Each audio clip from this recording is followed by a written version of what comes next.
Vamos dar sequência no nosso programa com as perguntas que vão chegando. Anunciei no bloco anterior o caso de uma cidade no interior de São Paulo. A pessoa pede para não se identificar. É uma mãe, Elaine, disse que tem um filho que é traficante de drogas. Ele não é usuário, só é traficante. E ele também não quer deixar esse mundo. Pergunta o que fazer. Diz que o filho tem apenas 19 anos e mora com ela. Sempre que a gente fala em deixar algo, deixar um vício, deixar um trabalho, deixar alguma coisa, essencialmente o deixar passa pelo querer, não é? Se ele não tem essencialmente a vontade, eu sei que é muito doído para a mãe aceitar. Claro que do ponto de vista cristão é importante que ela interceda por ele, que ela reze por ele, que ela converse muito com esse rapaz, se aproxime o máximo que ela puder. Mas ela não vai deixar de viver aquilo que ele tem. Ela não vai viver por ele aquilo que ele tem que viver pelas escolhas que ele fez. Então, o que eu diria a ela? Se essa aproximação, se toda a sua orientação não teve solução, eu acho que ela pode buscar ajuda de amigos, ajuda de casais, até de pessoas que ele confie, de repente de um outro membro da família, às vezes um tio, uma outra pessoa que possa também estar próximo. Às vezes aquilo que a mãe fala não faz tanto efeito quanto aquilo que um amigo próximo, um padre jovem que possa entender de repente a cabeça desse rapaz, alguém que possa dar o testemunho também de já ter vivido por isso. Por mais que ele não use, né, como ela fala na pergunta, ele compartilha daquele mundo. Então, o risco que ele corre é grande. Então, colocar isso na balança também é muito importante. Fazer talvez ele perceber, né? Mas a mudança só vai partir dele, como todas as outras mudanças que a gente vê em deixar um vício ou deixar um hábito que não nos faz bem, né? Obrigado, Elaine. A pergunta agora é para a Celiane. A pessoa também prefere não se identificar, a gente respeita a sua privacidade. Conta que mora com o seu companheiro. Aí ela não me conta se é casado ou não. Ela coloca, mora com o seu companheiro há 14 anos e tem 4 filhos. Quando fala em oficializar a relação, aqui a gente descobriu. Ele não gosta do assunto. Ela está com muitos problemas de saúde e não consegue nem fazer as suas orações direito. Ela não sabe se continua ou não com ele. Tem quantos filhos, Fernanda? Já são 4 filhos. Estão juntos há 14 anos e o desejo dela é oficializar a relação. Eita. Então, mesmo que não esteja oficializado, filho tem um grande peso em todas as nossas decisões. Quero dizer isso porque eu vivi na minha casa essa situação e, por amor a nós, minha mãe se manteve, claro que não com sacramento, né? Meus pais casados na igreja, mas por amor aos filhos e para não repetir a história que minha mãe já havia vivido, que era do meu avô ter abandonado minha avó, minha mãe se manteve fiel, rezando pela conversão de meu pai. Como Santa Mônica. Então, 13 anos. Né? Meu pai, por 13 anos, cometeu adultério. E minha mãe permaneceu firme, fiel, para que nós pudéssemos ter a presença do pai na nossa vida. Então, quando se pensa num filho, a gente morre para a gente mesmo, para que o filho tenha uma vida com a presença dos pais. Elaine pode dizer melhor do que eu a diferença que faz a presença ou a ausência de um pai e de uma mãe na vida de um filho. Mesmo sem o sacramento, se eles vivem uma vida digna, não é? Vamos pensar agora nos filhos e rezar e não desistir, porque eu vi o milagre na minha casa e quantas outras casas a gente pôde testemunhar esse milagre de que a perseverança da mulher, a santidade da mulher também santifica o seu esposo. Então, não desistir de rezar, ela está dizendo que está com dificuldades para viver suas práticas ali de oração. Sim. Então, ultrapassar isso, buscar no coração de Deus essa ajuda e não desistir. Não desistir. Em Deus permanecer, ser na presença deste homem uma mulher ornada com a graça de Deus. Né? A resposta dela, a presença dela na vida dele pode transformar todas as coisas. Se a gente não crê nisso, vã é a nossa fé, eu penso. Não é?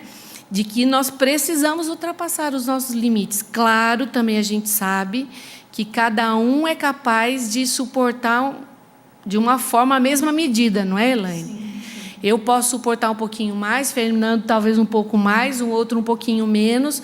Então, na medida que é possível, ela ir se doando e não desistir da conversão deste homem, não é? Que a gente vai estar junto rezando também. Não desanime, não desanime, seja um sinal do amor de Deus na vida dele, e com a graça de Deus a gente vai conseguir este sacramento acontecer na vida dela, eles poderem se casar na igreja, não é? E no comentário, essa telespectadora conta que está com dificuldade na vida de oração. Louvado seja Deus pelas obras que estão aí tão perto de você, que te ajudam a rezar. A Canção Nova é um exemplo dessas obras, dessas comunidades, dessas pastorais, que ajudam quem hoje vive com alguma dificuldade. Então, deixa a TV ligada aí na Canção Nova. E vai rezando com a gente. E vai rezando junto com a gente. Você falou da sua mãe e do seu pai? Sim. Mandar um abraço para eles, né? É verdade. São o tesouro do meu coração, não é? Então, meu pai é um homem renovado, um homem completamente diferente por causa do amor da minha mãe e a oração da minha mãe. Então, um beijo muito carinhoso. Eu sou muito grata a Deus pelos pais que Ele me concedeu, né? A firmeza de meus pais. Deus os abençoe muito, e a bênção, né? Eles vão estar chegando aqui quinta-feira. Graças a Deus, estão vindo para cá. Como que é o nome da sua mãe mesmo? Minha mãe é Célia. A dona Célia, eu conheci ela e ela falou: Fernando, você entra na minha casa, pelo Deus proverá, nem pede licença, já chega entrando, da próxima vez pede licença, viu? Então, com licença, dona Célia. Posso entrar aí, ficar à vontade? Um abraço para a senhora e para cada família que agora está reunida, assistindo, trocando ideias, nesse momento em que a gente vai fundamentando a nossa fé, encontrando respostas e ajudando um ao outro, né? As perguntas vão seguindo, a Carla vai trazer a pergunta para a Elaine. Para a Elaine, então, eu e meu namorado vivemos um namoro em Deus, prezando pela castidade.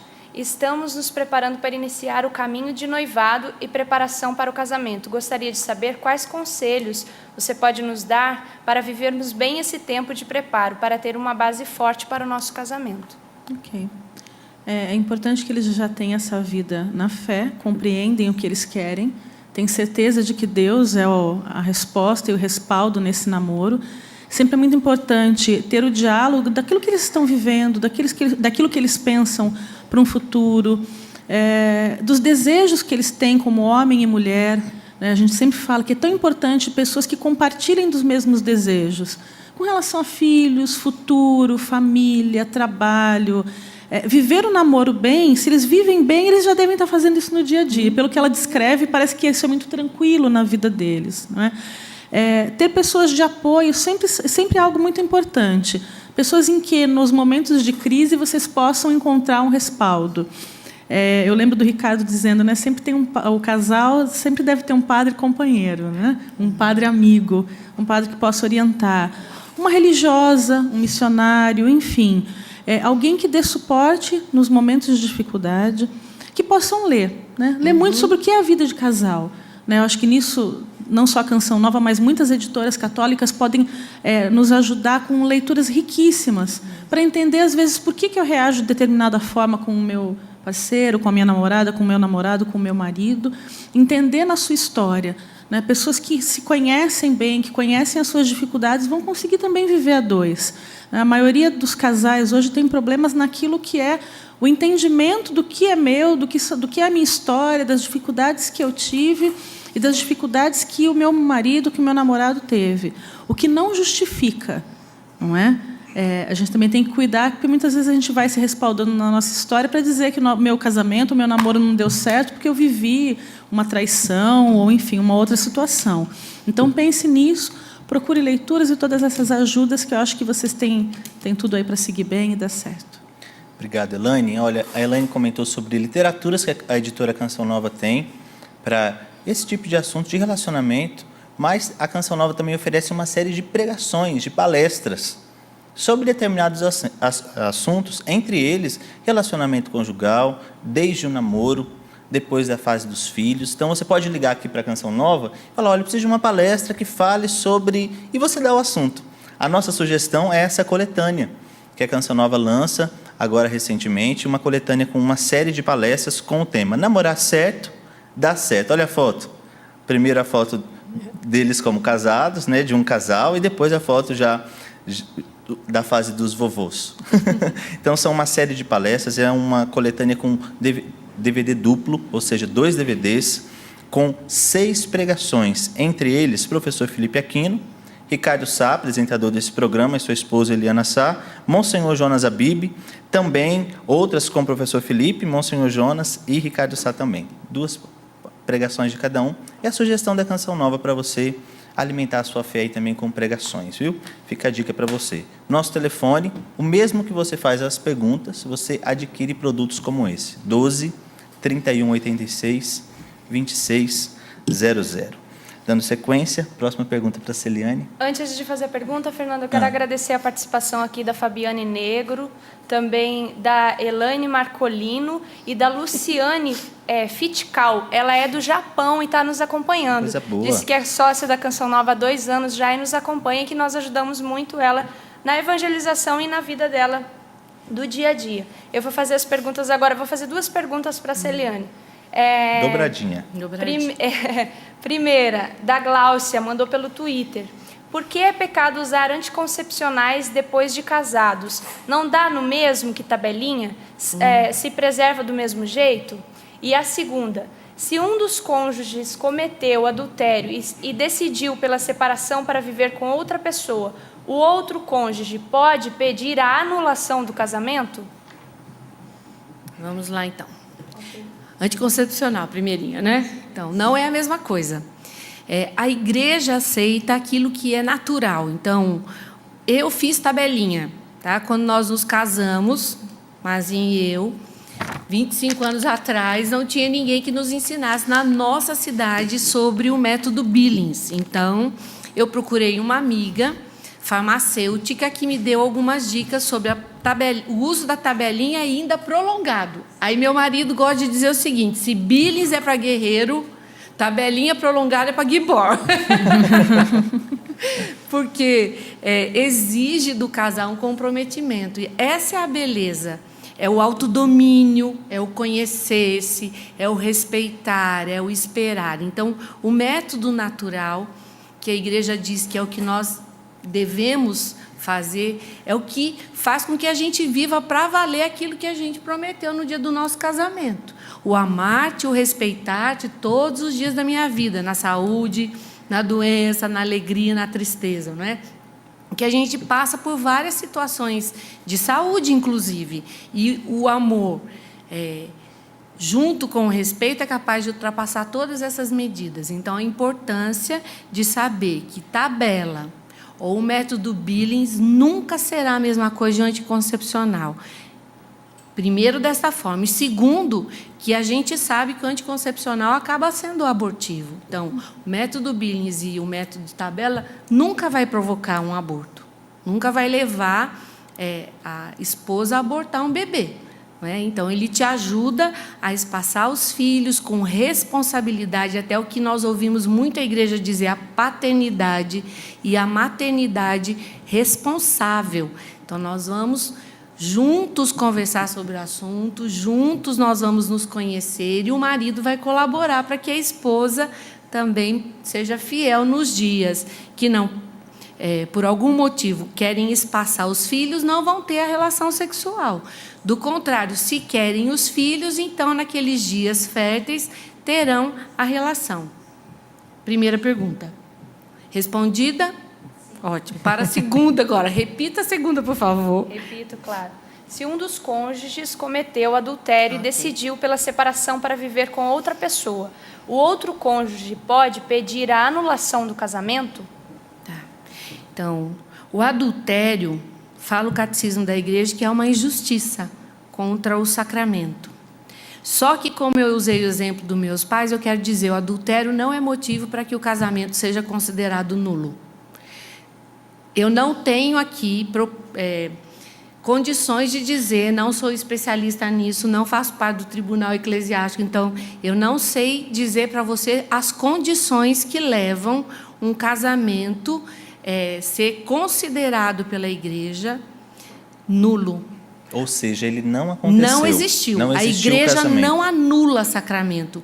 A igreja vai dizer: houve sacramento ou não houve sacramento. Então, a gente escuta e sabe de algumas coisas, né? Mas estou dizendo, não sou a pessoa mais indicada para entrar profundamente nesse assunto. Mas, se eu não tenho liberdade para decidir pelo casamento, vou usar um fato bem simples para exemplificar, para as pessoas terem uma ideia. Então, eu vou me casar porque meu sogro me ameaçou de morte. Então, eu vou me casar. Esse casamento é considerado nulo, porque não há liberdade para que você assuma para valer. Tem que existir essa condição. Eu quero me casar, eu desejo me casar, estou livre, de maneira consciente, de maneira responsável, eu estou assumindo esse sacramento. Então, existem condições para que ele aconteça, não é verdade? E se houve todas as condições para que eles se casassem, o fato do marido ou da esposa cometer adultério não significa que a igreja vai dizer não houve sacramento. Então, o mais importante e o mais belo é você rezar e você lutar pelo sacramento, para que o marido volte ou a esposa volte. Isso é o mais belo. É o que nós prometemos diante do Senhor no altar, né? De que nós, na alegria e na tristeza, na saúde e na doença, na mocidade e na velhice, nós nos amaríamos e nos respeitaríamos todos os dias de nossa vida até que a gente chegue a nosso Senhor. Então, o mais importante é o lutar pelo sacramento, que é o que eu vi minha mãe fazendo, lutando pelo sacramento e a conversão de meu pai. Lembrando que essa nossa telespectadora usou o termo anulação, né, Carla? Que o termo certo seria nulidade. Isso. E você não pode chegar na conclusão de que o seu casamento não existiu. Existe um tribunal eclesiástico nas arquidioceses para julgar o que você viveu no seu matrimônio. E enquanto você ia comentando, Celiane, a gente ouve falar, né, dos casais, quando eles vão se casar nas paróquias, nas capelas, nas paróquias, né, espalhadas pelo Brasil, tem o curso de noivos, o padre quer conversar com os noivos. A gente faz uma entrevista com o sacerdote tem antes. Todos os trâmites para isso. Tem muita gente que reclama, sabia? Nossa, mas para que tem isso? Mas a gente já está preparado. Olha aí, depois que sacramentou, Está sacramentado. o que Deus uniu, que o homem não separe. Então, sacramento é coisa séria. Falando em sacramento, já vou também voltar com uma outra situação aqui. Sim. Deixa eu pegar aqui, olha. A pessoa também prefere não se identificar, diz que o esposo paga o dízimo, né, devolve o dízimo na sua paróquia, mas não participa da comunidade. E ele também não gosta da confissão. Diz que nós temos que confessar direto com Deus, que ele para no quarto, reza e se confessa direto com Deus. Só que a esposa fica incomodada. Quer saber como agir, se deve orientá-lo ou não. Se existe a liberdade, uma conversa franca, deve orientá-lo.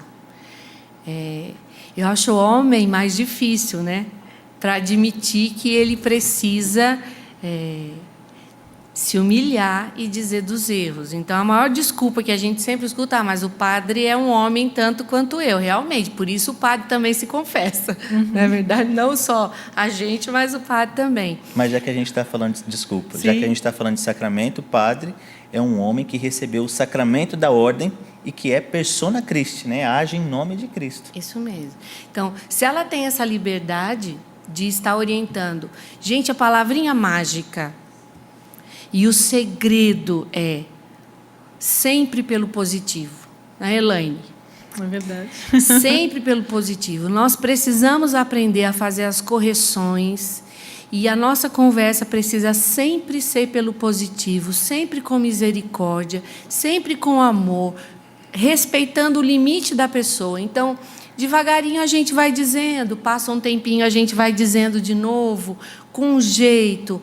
E oração é indispensável, né? Sempre rezando. Quer dizer, um homem que está na igreja, mas não aceita algumas coisas de sua igreja. Devagarinho, com jeito, as coisas acontecem. Presentei ele com um livro. Dê o catecismo da igreja para ele, indique algumas coisas, alguma palavra que diz sobre isso da realidade, de que aquilo onde o sacerdote põe a mão, ele abre ou ele fecha.